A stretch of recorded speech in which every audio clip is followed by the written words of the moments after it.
నాకు తెలిసిన ఒక బాబాయ్ గారు ఉన్నారు. భార్యాభర్తలు భయంకరమైన గొడవ. ఏమైందబ్బా అని నేనెళ్ళాను.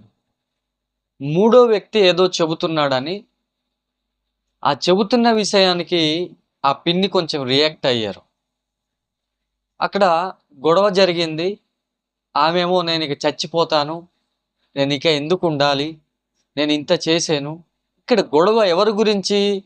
ఎవరో చెబుతున్న విషయాలను అక్కడ ఆలోచించి, ఎవరో చెబుతున్న విషయాన్ని విని ఈళ్ళిద్దరు గొడవ పడిపోతున్నారు. ఐక్యతను కాపాడుకోవడానికి మనం శ్రద్ధ చూపాలి.